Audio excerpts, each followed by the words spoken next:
Good morning. Le juge président, bonjour à tous et bonjour à vous, monsieur le témoin. Bonjour, monsieur le juge. Bonjour à tous. Before starting your testimony, Avant que vous ne commenciez votre déposition, monsieur le témoin, nous avons quelques questions préliminaires à régler. D'abord, je vais vous demander de bien vouloir vous décliner votre identité, votre nom, votre prénom, votre date et votre lieu de naissance, ainsi que votre nationalité. Donnez-nous toutes les informations qui vous identifient. Merci. Je m'appelle Bamba Mamadou. Je suis né le 12 décembre 1956 à Grand Bassam. Je suis de nationalité ivoirienne. thank you. Can you tell Merci. Est-ce que vous pouvez nous dire quelle est votre ethnie ainsi que votre religion? Je suis malinké et musulman. Thank you. Je vous remercie. Et quelle était votre profession à l'époque de la crise, c'est-à-dire entre 2010, fin 2010, début 2011? J'étais chargé de communication dans une entreprise à Abidjan, de transport. Si vous voulez, je reprends. J'étais chargé de communication. Non. Voilà, OK. No. Non, c'est parfait. J'attendais simplement l'interprétation. Il y a un léger décalage. Et aujourd'hui, quelle est votre profession? Que faites-vous? Je m'occupe un peu au village. Voilà. Thank you. Merci.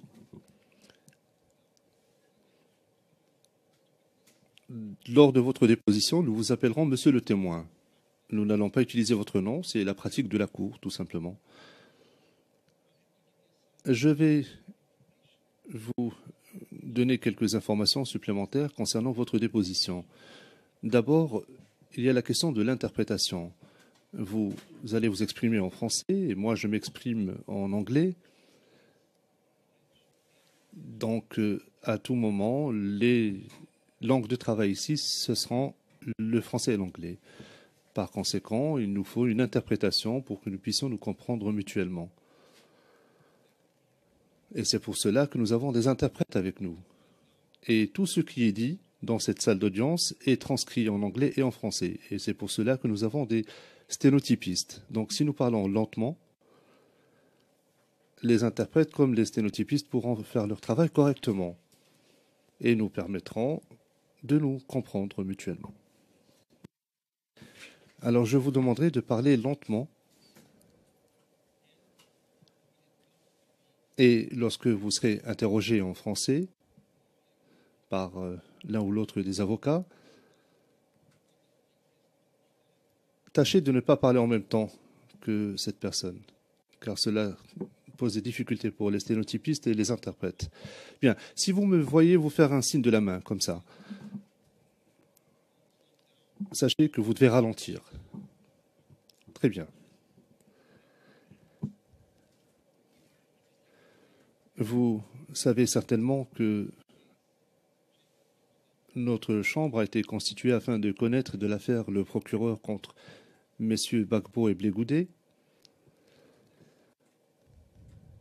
Et dans cette cour, vous avez été appelé à témoigner pour aider la Chambre dans sa quête de la vérité. Your only obligation Votre seule obligation est de répondre aux questions qui vous seront posées et de répondre de manière véridique. D'accord? Bien.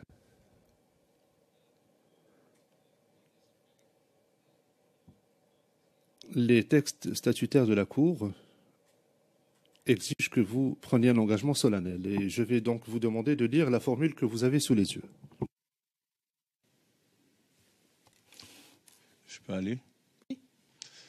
Je déclare solennellement que je dirai la vérité, toute la vérité, rien que la vérité. Thank you very much. Merci beaucoup.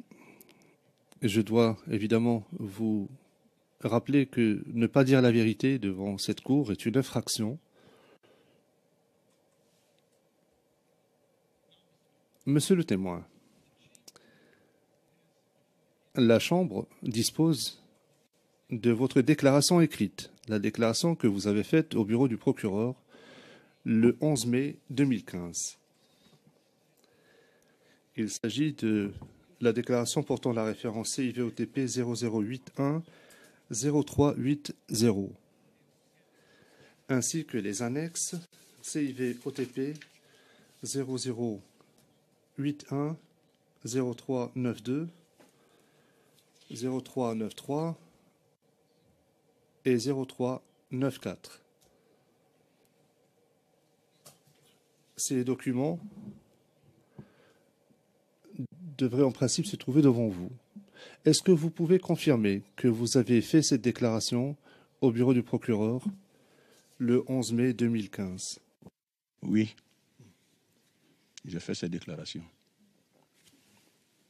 And have you had the opportunity in the Est-ce que vous avez eu la possibilité au cours des derniers jours de relire, de consulter à nouveau cette déclaration?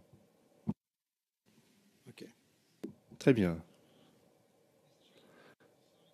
La Chambre a décidé le 6 juin 2017 que cette déclaration écrite que vous avez faite sera versée au dossier de cette affaire en application de la règle 68.3 de notre règlement de procédure et de preuve. Cela signifie pour vous que, au lieu d'avoir à répéter tout ce que vous avez dit dans cette déclaration, lorsque vous avez été auditionné, la Chambre peut utiliser votre déclaration écrite. Toutefois, vous serez interrogé. Il vous sera posé des questions supplémentaires par le représentant du bureau du procureur et vous serez interrogé, pleinement interrogé, par les équipes de défense de M. Bakpo et de M. Blégoudet. this rule Cette règle que j'ai évoquée, la règle 68.3, prévoit que la Chambre peut autoriser le versement d'un enregistrement préalablement, d'une déclaration préalablement enregistrée si le témoin ne s'oppose pas à cela et pourvu que le procureur et la défense aient la possibilité de vous interroger à l'audience. Alors je vous pose la question, puisque votre consentement est nécessaire, est-ce que vous êtes d'accord pour que votre déclaration soit versée au dossier de cette affaire?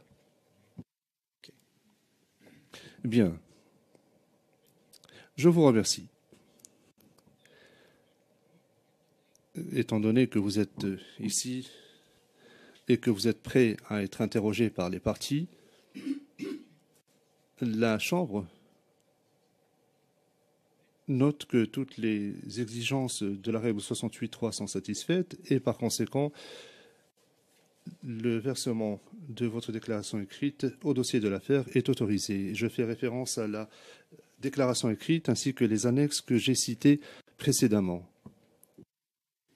these items are Ces pièces sont donc versées au dossier. La déclaration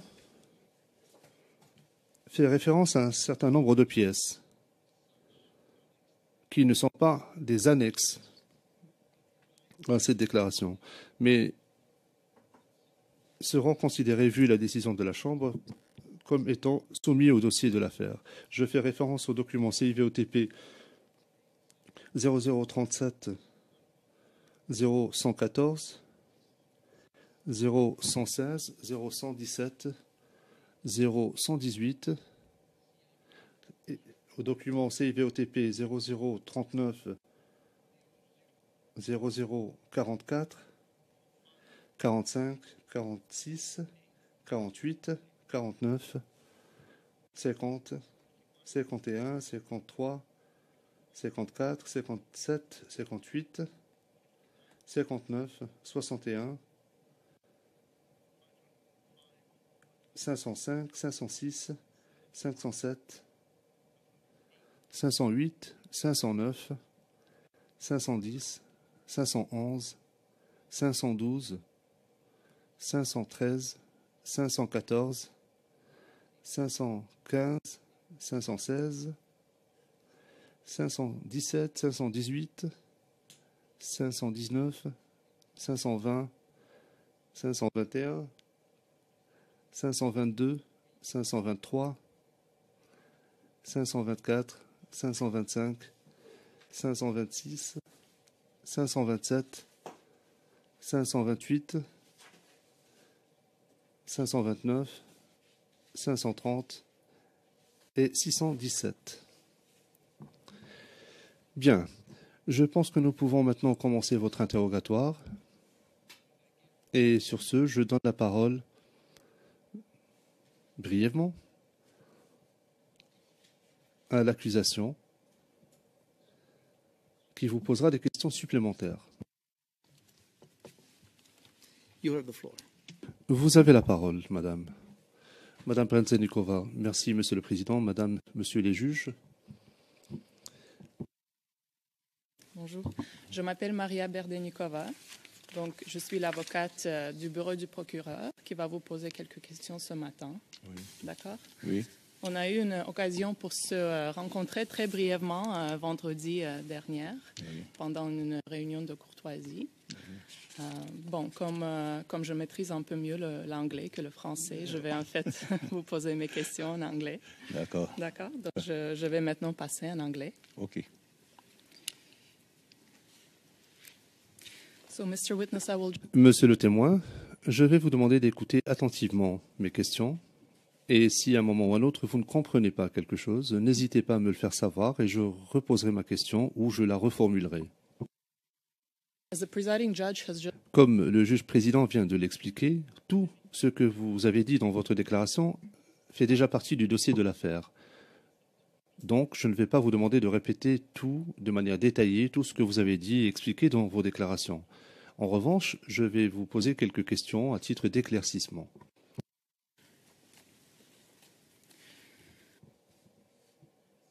Monsieur le témoin, dans votre déclaration, au paragraphe 25 à 27, vous racontez ce qui s'est passé à votre fille, Bamba Nachami, et vous expliquez que vous avez été informé de ce qui lui était arrivé après la marche des femmes du 3 mars 2011 à Abobo. Vous expliquez également que vous êtes rentré chez vous et que vous y avez découvert son corps. Comme je l'indiquais, cela fait déjà partie du dossier de l'affaire. Ce que j'aimerais que vous fassiez maintenant, c'est que vous portiez votre attention sur ce qui s'est passé lorsque vous êtes arrivé chez vous ce jour-là. Paragraph 8. Au paragraphe 18 de votre déclaration, vous avez indiqué que votre fille a été enterrée le jour même, c'est-à-dire le 3 mars. Est-ce que vous pouvez nous dire où elle a été enterrée? Effectivement, ma fille, quand je suis rentré chez moi, j'ai trouvé le corps de ma fille. Et c'était 10h30, 11h, la journée. Et j'ai attendu 13h30, après la prière de 13h30. Nous avons prié sur le corps, à notre domicile, à Bobo Centre. Et après ça, on a procédé à l'enterrement au cimetière d'Abobo. Mais bien avant ça, j'ai quand même tenu à faire les documents. C'est ça aussi. La mairie travaillait, j'ai donné de l'argent pour qu'on puisse faire le certificat d'inhumé.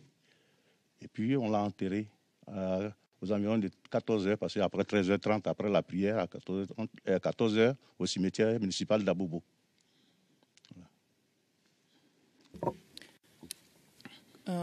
Could you give us a little bit more?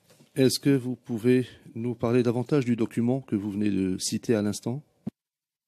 Avant tout enterrement, il faut que vous allez à la mairie pour avoir une autorisation. C'est ce qu'on appelle le certificat d'inhumé. Et ce document est déposé au cimetière. Cela, il faut faire la photocopie parce que l'original est laissé à la chose au cimetière. C'est à l'issue de cela que vous faites l'enterrement. And you obtained this document. Et vous avez obtenu ce document le 3 mars 2011. Your Honors, Monsieur le Président, j'aimerais montrer un document confidentiel aux témoins portant la référence CIVOTP 0039 0044. Est-ce que Madame la greffière peut afficher ce document à l'écran? Il s'agit de l'onglet numéro 10 de notre liste de documents.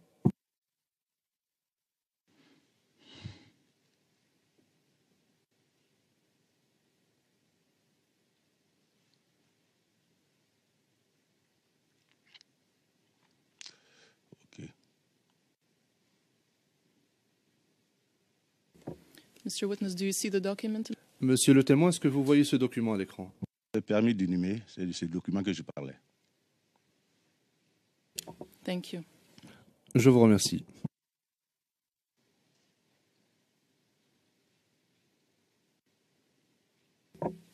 Now, Mr. Witness, once this Monsieur le témoin, lorsque vous avez obtenu ce document, est-ce que vous pouvez nous expliquer comment le corps de votre fille a été transporté de votre maison au cimetière d'Abobo? De mon domicile au cimetière d'Abobo, on a fait recours à un véhicule banalisé. S'il n'était pas porteur d'avoir un corbillard. Donc, les amis du quartier, les parents du quartier sont venus avec une voiture banalisée dont on a mis le corps et puis direction sur le cimetière.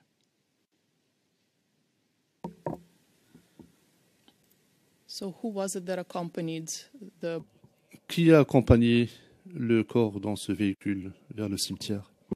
C'est les parents, les amis, parce que moi-même, les conditions ne permettaient pas que je sois au cimetière. Je ne pouvais pas.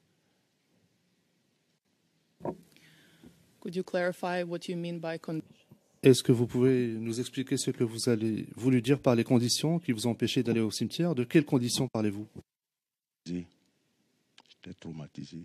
Je n'arrivais pas. Je pensais au suicide.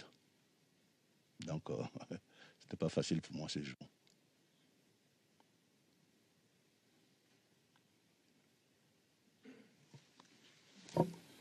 Mr. Witness? Monsieur le témoin, est-ce que vous avez remarqué quelque chose d'inhabituel lorsque le véhicule a quitté votre domicile? Oui, parce qu'on m'a interpellé pour dire qu'il y a un cargo de la gendarmerie, l'escadron d'Abobo, qui suivait ceux qui allaient au cimetière. Et moi, je me suis arrêté au carrefour, parce que de chez moi à Saint-Manqué, c'est une ligne droite. J'ai vu, c'est environ 500-300 mètres. Hein. J'ai vu le véhicule de l'escadron blindé du camp commando d'Abobo suivre les gens qui allaient au cimetière. Et au retour, les gens m'ont même dit que sur 100 ou 200 personnes qui allaient au cimetière, c'est peut-être 15 ou une vingtaine qui sont arrivés là-bas. Parce que le corps même est passé par un autre chemin pour arriver au cimetière.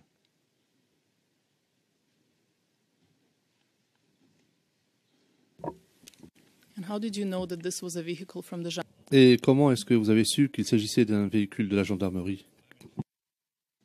Je sais lire.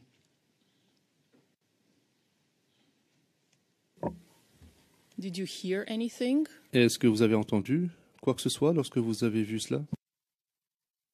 Il y avait des tirs. And do you know where these shots were coming from? Et est-ce que vous savez d'où provenaient ces tirs? Là, j'étais loin et je sais que, bon, s'il y a des tirs, on ne peut parler que des gens qui sont armés. Donc, l'escadron blindé d'Abobo, ils sont armés, il y a dedans. Voilà. Mr. Witness, you Monsieur le témoin, vous avez mentionné que vous saviez qu'il s'agissait d'un cargo de la gendarmerie parce qu'il y avait quelque chose d'écrit dessus. Quelle inscription y avait-il sur ce véhicule? D'Abobo.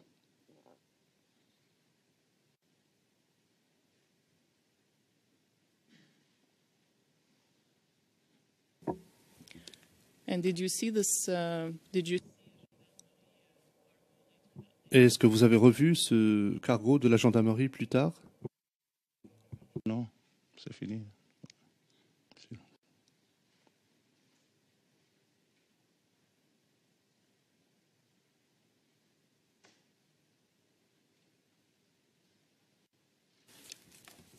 Now, Mr. Witness, Monsieur le témoin,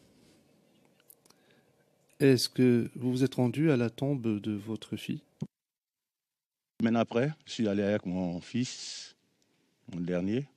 Nous sommes allés prier. Et puis, j'ai profité pour lui faire des bénédictions.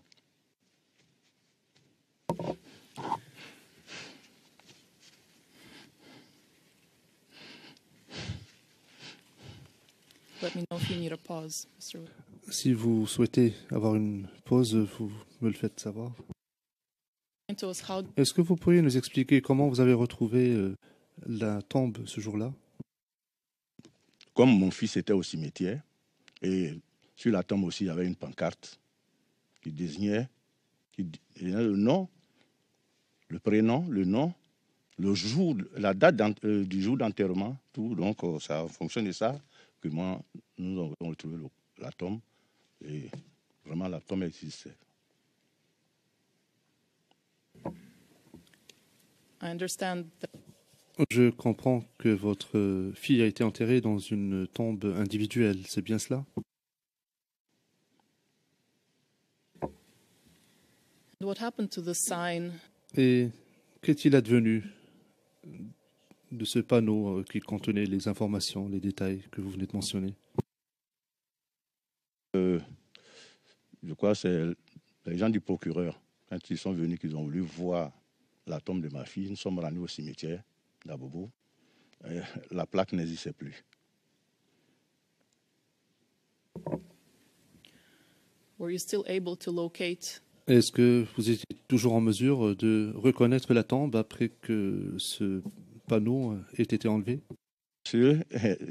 C'est pas numéro, et puis bon, c'est par jour. Je prends le 1er mars, 2 mars, 3 mars, au fur et à mesure. Donc, d'autres plaques étaient là, mais la plaque de ma fille n'était pas là.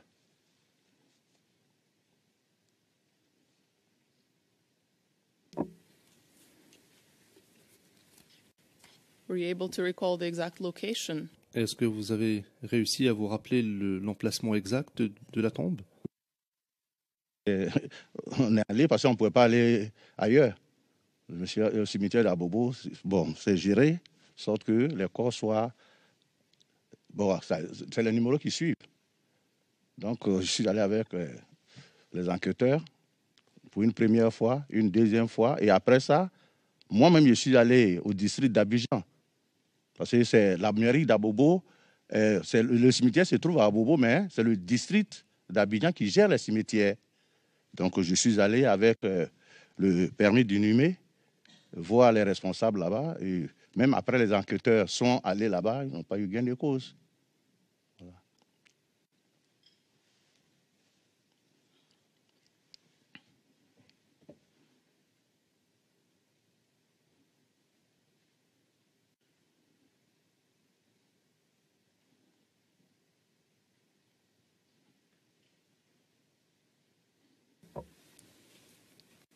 Mr. Witness, Monsieur le témoin, avant que nous ne changions de sujet, j'aimerais que vous disiez au juge de la Chambre quel a été l'impact du décès de votre fille sur vous et votre vie. Très difficile. Ce n'est pas la mort en tant que telle, parce que tout le monde peut mourir, tout le monde meurt. Mais quand on assassine votre enfant, quand on bombarde votre enfant avec un char de combat, c'est atroce. Et c'est sa peine. Sur ma vie, aujourd'hui, je ne peux rien faire. Seulement que ça a coïncidé avec ma retraite. J'avais préparé la retraite pour beaucoup de choses. Mais ma fille qui est partie, elle était en seconde. Elle était en... Bon, quand on met un enfant au monde, ce n'est pas de l'enterrer. C'est que cet enfant vous enterre. Donc, dire au juge que vraiment, je suis désespéré. Le désespoir total. Merci.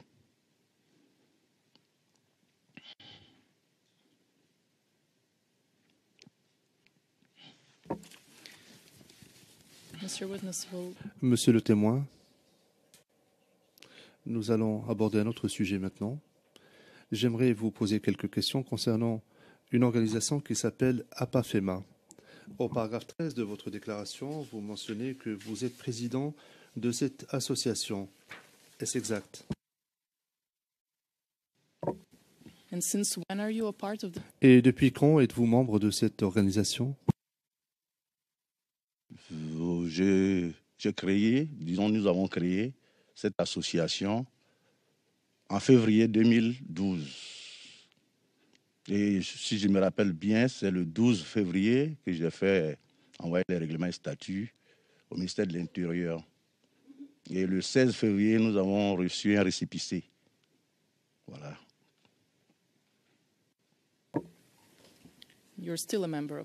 Vous êtes toujours membre de cette association, n'est-ce pas? Toujours président parce que j'ai été publicité. Sinon, dans le mandat, c'est 5 ans.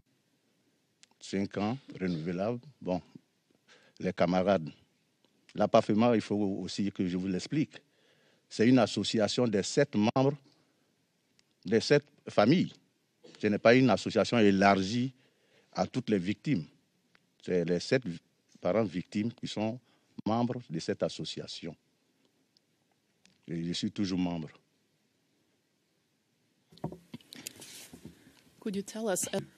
Pouvez-vous nous dire, en tant que président de cette organisation, quelles sont vos tâches? Avant de parler de mes tâches, parce que les tâches, c'est une association est régie par l'Assemblée générale, le bureau exécutif et le commissariat aux comptes.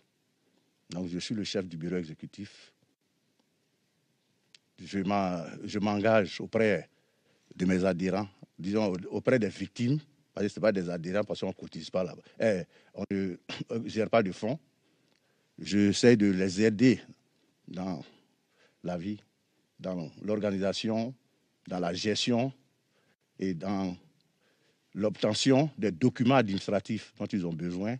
Et au niveau social aussi, de temps en temps, on essaie de les aider financièrement pour qu'ils puissent quand même subvenir à leurs besoins, parce qu'ils en ont besoin.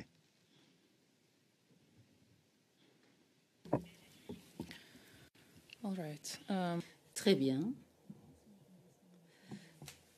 Et vous avez également introduit une demande pour participer à la procédure ici à la CPI, à la fois en tant que personne à titre individuel et en tant que membre du groupe. Le président, mais il y a des documents sur ce sujet, n'est-ce pas? Madame Peck, la demande pour les victimes. Monsieur le témoin, quel est le rôle que vous avez joué dans cette demande introduite pour les victimes? Pour les victimes, la demande de participer. Oui, mais vous savez que beaucoup d'entre nous sont illettrés et il fallait les aider. Donc, nous nous sommes mis à l'association effectivement pour ça. Parce que même reconnaître les lieux de rendez-vous, ce n'était pas facile pour certains parents. Il fallait que je m'y attelle à les faire partie ou bien à les faire venir à ces rendez-vous. Voilà. Donc, c'est un peu ça.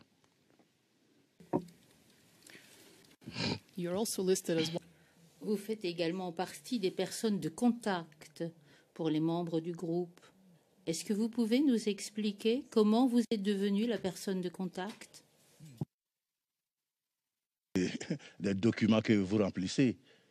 Et c'est vrai que je suis le président, mais j'ai un chargé de communication qui s'occupe des contacts. Ce n'est pas moi qui joue ce rôle.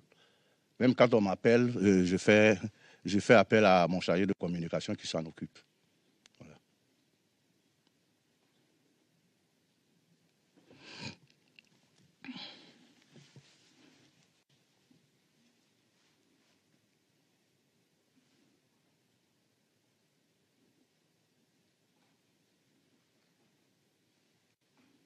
Mr. Witness, and this will be... Monsieur le témoin, et c'est le dernier sujet que je vais aborder aujourd'hui. En plus de certains documents, y compris le permis d'inhumer que nous avons vu et qui concerne votre fille, vous avez remis à l'accusation un certain nombre de certificats et de documents d'identification concernant les 6 autres victimes de la marche des femmes. Tous ces documents sont déjà versés au dossier. Ils figurent au paragraphe 16 de votre déclaration. Sans entrer dans les détails de chacun de ces documents, je voudrais que très brièvement vous nous expliquiez comment vous êtes entré en possession de ces documents. Ces documents font partie de nos archives. Tout. Et c'est les parents qui nous les ont envoyés. Parce que quand on est responsable d'une association, pour savoir, pour connaître quelles sont les victimes, il faut avoir des documents concernant ces victimes. Donc, c'est notre archive. When you refer to our archive, Quand vous parlez de nos archives, vous parlez des archives de l'APAFEMA? Je peux ne pas être président. Donc, tout le monde est habilité à gérer l'APAFEMA. Donc, j'ai dit notre. Voilà. Thank you very much, Mr. Witness. Je vous remercie, monsieur le témoin. Je n'ai pas d'autres questions aujourd'hui. Le président, je vous remercie. Je donne la parole à la représentante légale des victimes. Merci, monsieur le président.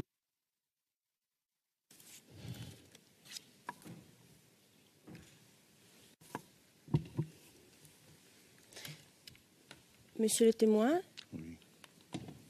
savez-vous pourquoi votre fille a voulu participer à la marche le 3 mars 2011?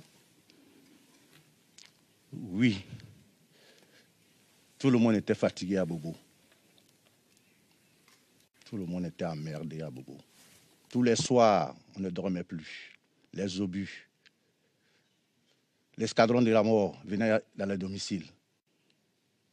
Donc, les femmes ont décidé de marcher. Si ma fille est partie, c'est parce qu'elle voulait libérer la Côte d'Ivoire. Elle voulait quand même que la démocratie soit de maître. Il ne fallait pas confisquer parce qu'il fallait quand même laisser le pouvoir après des élections. Donc ma fille voulait que l'ex-président quitte le pouvoir et remette le pouvoir à celui qui avait gagné dans les urnes. Voilà les raisons pour lesquelles ma fille a aidé à la marche. Et vous avez dit qu'il s'agissait de la marche des femmes, il s'agissait donc d'une marche pacifique. Oui, elles avaient que des pancartes.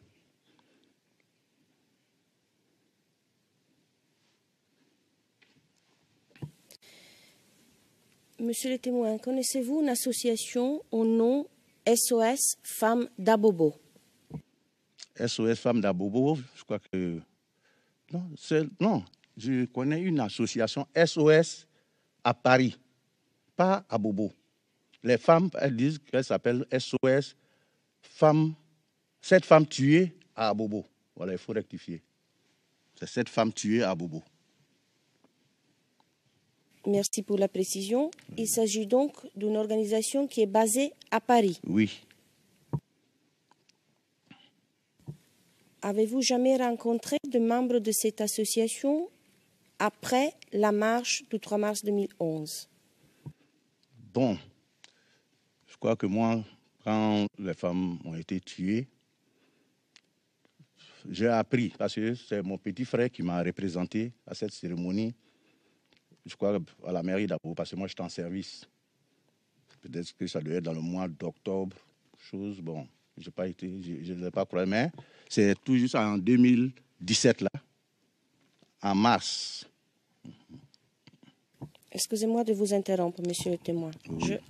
Je vous souhaiterais procéder un moment par étapes. Oui, oui. D'accord? Moi, Oui. je parle encore de l'année 2011. Je ne Est-ce l'ai que pas vous avez jamais rencontré des membres de cette organisation, vous personnellement, en 2011, après la marche du 3 mars 2011? Non, je ne l'ai jamais rencontré. Je ne le connaissais même pas. Est-ce que quelqu'un de votre famille a rencontré des membres de cette organisation? Non,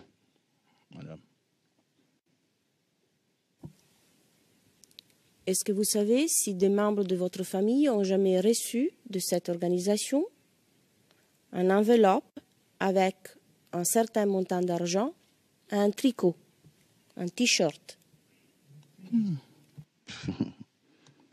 En tout cas, concernant le SOS, bon, je n'ai pas souvenance. Monsieur le témoin, il y a un témoin qui est comparu ici devant la cour très récemment et qui nous a expliqué qu'à un certain moment, après la marche du 3 mars 2011, Monsieur le Président.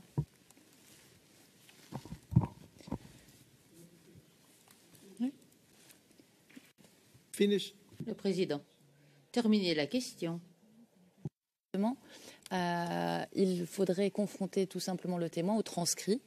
C'était un témoignage public, dire qui est le témoin, ce qu'il a dit en audience, et ne pas paraphraser ce qu'aurait dit le témoin. Merci, Monsieur le Président. J'y arrive. C'était juste la prémisse à ma question. Il faut bien que j'explique au témoin qu'est-ce que je suis en train de faire.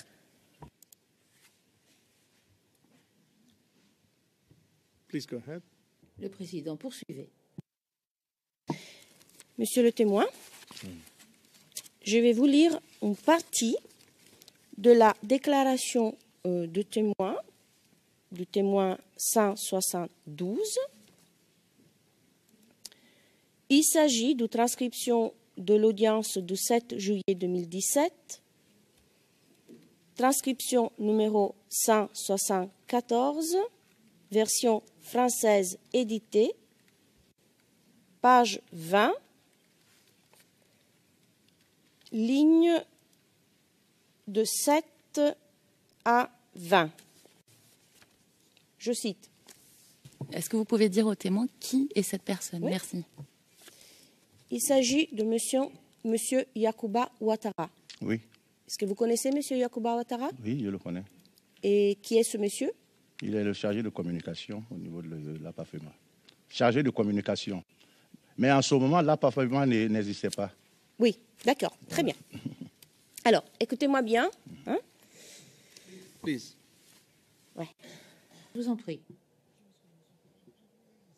Le Président, je l'ai déjà dit, s'il vous plaît.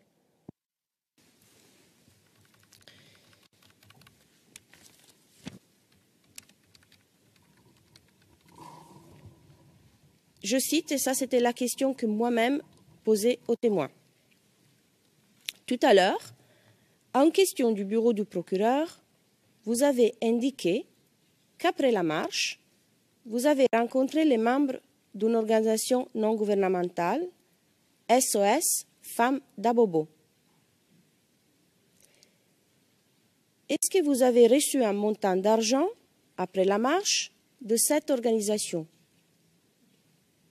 Réponse du témoin.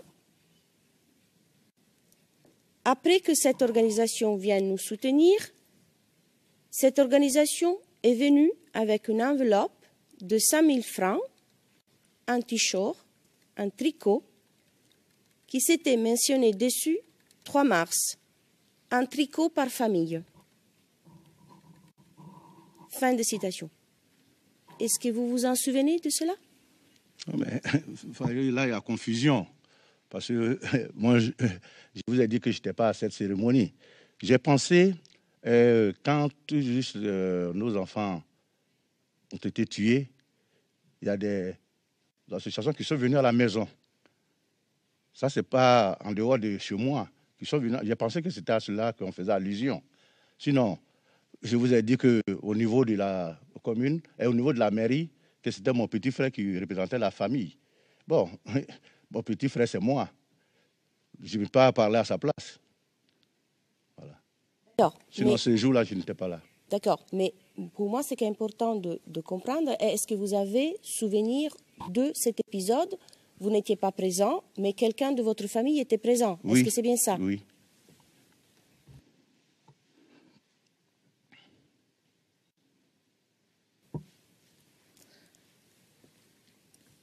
Et est-ce que je comprends bien que ce montant d'argent avait été donné aux familles en signe pour soutenir les familles à cause du décès? Oui, mais vous voyez, quand Depuis le décès de nos enfants, quand je dis décès, c'est comme si c'était normal. Depuis la tuerie de nos enfants, ces gens de somme, c'est pour soutenir les familles dans le deuil. Voilà, c'est un peu ça.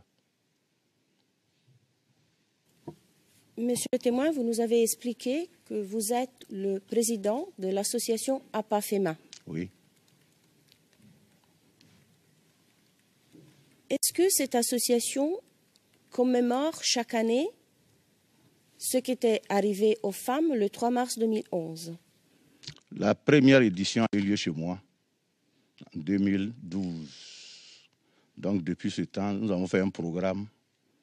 Chaque année, nous allons dans une famille faire la lecture du Coran et faire des bénédictions pour nos enfants. Seulement une seule fois où on devait aller chez M. Koulibaly, nous sommes allés au cimetière parce qu'il s'agissait là de l'exhumation en vue de l'exhumation de du corps de nos enfants. Donc nous avons pris, cette année-là, nous avons prié au cimetière, nous avons fait les lectures du Coran au cimetière. Et nous sommes à la 6e édition, en 2017 là. Donc, 3 mars 2018, nous serons la dernière édition. C'est un programme. Et monsieur le témoin, est-ce que cette année, avez-vous reçu une somme quelconque d'argent de la part de n'importe quel représentant de l'État ivoirien? Oui. Les familles, pas la PAFEMA, les familles ont reçu de l'argent, voilà, des représentants qui étaient là, mais pas l'association en tant que telle. Alors, est-ce que vous pouvez nous dire la somme d'argent que chaque famille a reçue, si vous le savez? Bon, c'est 500 000. Et puis bon, il faut dire que quand on donne ce genre d'argent, il faut expliquer. Parce que la personne qui est arrivée à la cérémonie n'est pas n'importe qui. C'est Madame la ministre chargée de la famille, de l'enfant et des femmes. C'est-à-dire que là, à notre cérémonie, il s'agit des femmes. Il s'agit de commémorer ces femmes. Donc, ça a juste qu'un membre du gouvernement arrive pour jouer son rôle régalien. Parce que ça, elle a une feuille de route au niveau du gouvernement. Donc, si elle n'était pas venue, ça serait, elle allait faillir à sa mission. Voilà. Et nous parlons bien évidemment de 500 francs CFA. 500 000. 500 000 francs CFA par famille.